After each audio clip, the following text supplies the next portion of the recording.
started, I just want to thank each and every one of you for coming out to this scientific roundtable. This is the first for us here in Portland. We're so honored to have the Michael J. Fox Foundation here. I'd also like to thank OHSU for working with the Fox Foundation to make this possible today. These roundtables are very, very informative to all of you who are either caregivers as well as patients like myself who have Parkinson. So I hope that you learn a lot today. I'd also like to take the opportunity to thank our scientific panel who you'll hear from today.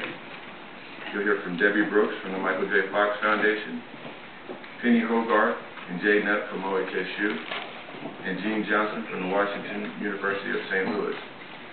And now I'd like to turn things over to Debi Brooks, co-founder of the Michael. Is it Michael? Yeah. Wait a minute, hold on, 1 second. I'm going to turn it over to Michael J. Fox.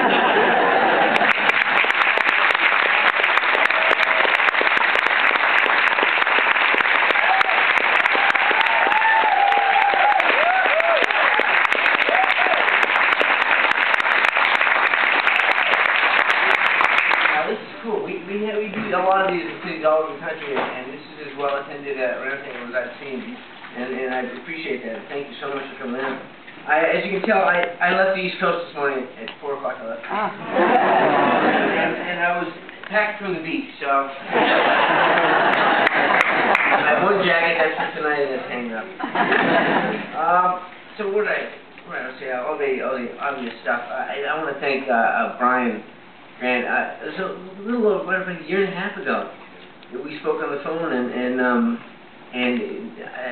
I knew who he was, of course, and someone told me that he had been diagnosed, and when I speak to him, and I was just immediately impressed with what a smart, compassionate, giving,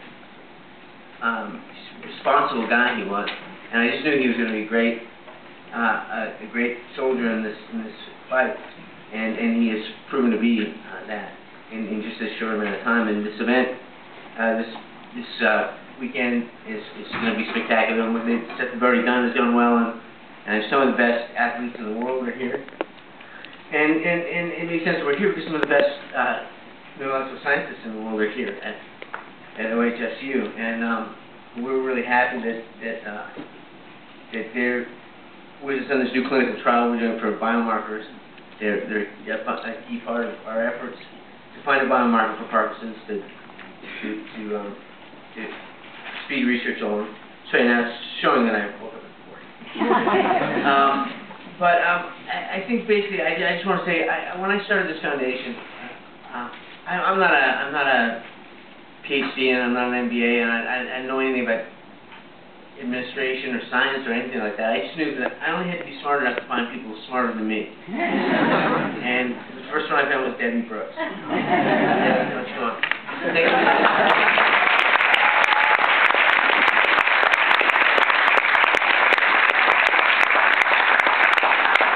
Thank you all so much. It's great to see a room full of a captive audience. This is actually really feels like a lecture hall, and it'll feel a bit today like this is Biology 101. But I find that we do go around the country and we talk to folks regularly about the work we're doing, and while it is complicated, we find people are really interested. And so you'll get a lot of information today. We'll spend some time talking about some key initiatives that we're working on and why we think they're important. And then we will open it up. You'll also hear from some expert insight here from Penny, Jay, and Gene, and then we'll open it up and answer questions. And just to be clear, we'll answer questions on all sorts of topics. So we're only going to pick and choose a few things to do a deep dive on here today, but we'll be happy to address a variety of things on your mind. So just to provide a little bit of context, the Fox Foundation, we're in our 10th year, so we're still young and new at this, but I feel like we've been learning quite a bit along the way. You know, Michael started this, and I jumped in early, and our goal has been pretty clear and simple. We've been focused on driving the best research possible, and we're interested in looking for new therapies and possibly a cure for Parkinson's disease. And I mean, that sounds simple, but I think it comes from a patient's perspective. And in thinking about building the organization, the number one, kind of marching order for Michael was impact. Let's figure out, these are complex things, let's figure out how to do all of this with real impact for patients in mind. And so I think that is very much what we've been focused on as it relates to research. Of course, organizations try to help patients meet all sorts of challenges in dealing with their Parkinson's disease, but our organization is solely focused on funding research. So to talk about some of the initiatives that the Fox Foundation is working on now and that we think are important, I think it is kind of, it helps to set the stage of talking about how do we get to cures. The medical research enterprise is vast and it's complicated, and so this is where studying in school begins today. So this is a schematic that tries to break up the process of an aha moment in a scientific lab over here on the right, and a series of steps and processes that aha moments have to go through and grind their way through, actually, till you get to the point where humans start to get involved in terms of helping us understand whether therapies can be effective and safe at the clinical testing phase, and then of course even the FDA has to come in and assure that these potential drugs and treatments are in fact suitable for patient community. And if you look at these processes, we divided into two buckets: preclinical and clinical work. And so this is very much where the Fox Foundation, this is kind of the schematic that the Fox Foundation has been educating itself about and thinking about as it puts its energies to work, and learning how these ideas move along. And this schematic makes it feel and appear to be linear, but in fact science is pretty hard. And as we go through the process and learn more and more about a particular idea, move it to the next stage and test and shape it more, we often run into challenges that mean we have to take a step backwards and rethink our ideas. And so this actually is a process that isn't, if you leave it to its own devices, doesn't move very smoothly. And in fact, there's really nobody who's in charge of this entire spectrum of, getting to cures. And perhaps a sober truth, but a reality is it's well over $1 billion of investment and upwards of 20, even as long as 30 years for an aha moment to get to the drugstore shelf. And much of that is because we don't really think of managing strategically this process of systematically evaluating ideas and getting them to patients. So those numbers are terrible. I mean, it can be discouraging. Why does it take so long? And there are some key realities that we see in understanding this process. One, biology is hard. So, the science, thank goodness, we have thousands and thousands of brilliant researchers all over the world trying to understand biology so that we can understand the cause of disease and the mechanisms of disease and how they manifest themselves in our patient populations. But there is this inadequate focus on how we link these stages and how we move ideas forward. The government is very squarely active in terms of funding and activities on that far right-hand side in discovery through the National Institutes of Health and through other smaller funding agencies. And industry and government are very active at the very end, but there's not much in between, and so that linking ends up being an important opportunity. And as I mentioned, nobody's in charge of strategically driving this. And the players at the end, the ones who ultimately have the most money and have to take these ideas over the goal line, are actually rather risk-averse. And so how do we look at this landscape and figure out how to make more shots on goal more relevant for patients? And this is a place where the Fox Foundation and other groups focused on strategic funding of research can really make a difference. And some of the ways in which we've worked on this is we use our convening power worldwide to bring experts together to roll up shirt sleeves and problem solve.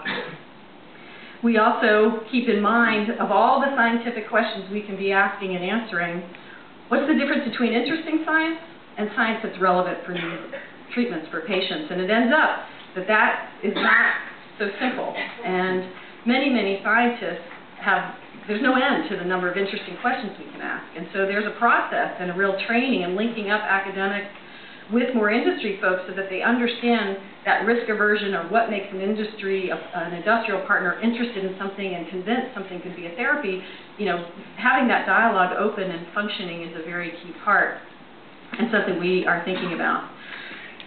Looking across all the opportunities in Parkinson's alone, since we've started the foundation, we've worked on over 100 targets or therapeutic concepts and really been trying to understand what stage are they in, what's the next critical step, how can we advance it, who else is working on this, and you know, it's just that constant mobilization of and prioritization of resources and energy. And the way we look at it is we're deploying capital to try to figure out which of these ideas and how many, and as many as possible, can we keep moving closer to the clinic.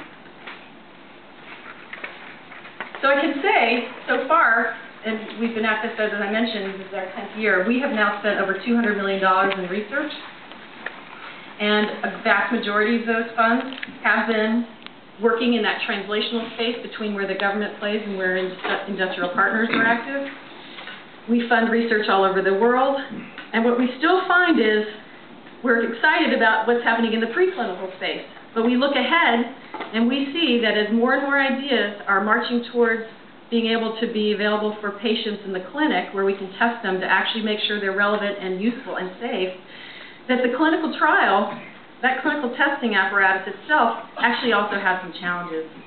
So in the last couple of years we've been focused on what can we do to really understand how to speed up this process. So up here you see 3 different examples of promising treatments that by the time they were first tested in humans, you're looking at still another 15 years of investigation going on. And that's really, really frustrating. And part of that is about the way we have to test and understand whether a drug is safe and working, and part of it is about the challenges in understanding the biology, but there are many component parts. And the bottom example there, GDNF, 15 years and counting, we're still trying to figure out if this is safe and useful for patients. And we'll hear a little bit more about GDNF and other trophic factors later. So we've been thinking about this particular challenge. We're excited about having started to build the pipeline and moving more and more things towards the clinic, but we see that the clinic really, the whole clinical trial apparatus needs some attention. And so we've begun in the last couple of years peeling that onion.